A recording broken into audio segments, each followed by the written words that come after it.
கம்பே ஒரு எதிரி, இளங்கோவடிகள் ஒரு எதிரி, இந்த திருவள்ளுவன் ஒரு எதிரி. என்னுடைய எல்லாத்தையுமே குப்பைன்ட்டு அப்புறம் என்ன நீ சமூக சீர்திருத்தம் மாறுதல் எனக்கு நல்லது சொல்றது?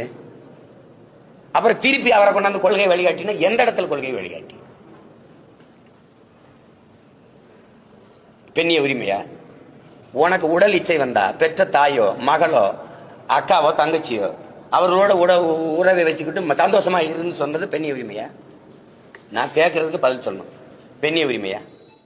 இந்த மண்ணில என்ன அருமை சகோதரிகள் வாகனம் ஓட்டுகிறார்கள், விமானம் ஓட்டுகிறார்கள், காவல்துறையிலே பணி செய்கிறார்கள், ராணுவத்திலே பணி செய்கிறார்கள், கல்லூரி விரிவுரையாளராக இருக்கிறார்கள், இந்த நாட்டில் அமைச்சர்களாக இருக்கிறார்கள், பெரும் பெரும் பதவியில் இருக்கிறார்கள்.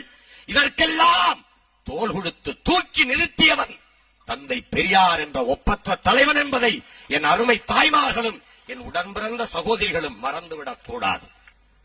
உலகத்திலே பொம்பலை கொல்லி போட்டா புனம் வேகாதா என்று கேட்ட முதல் புரட்சியாளன் தந்தை பெரியார். மான உணர்வோடும் இன உணர்வோடும் மனிதன் வாழ வேண்டும் என்று இந்த இனத்திற்கு சூடூட்டி சொரணை ஓட்டி சுயமரியாதையோடு எங்களை வாழ கற்றுத்தந்த தலைவன் தந்தை பெரியார். எம்ஜிஆர் அவர்கள் பெரியாரின் சிந்தனைகளை திரைப்படத்திலே நிகழ்த்தி காட்டிய ஒரு போராளியாக வாழ்ந்தவர்.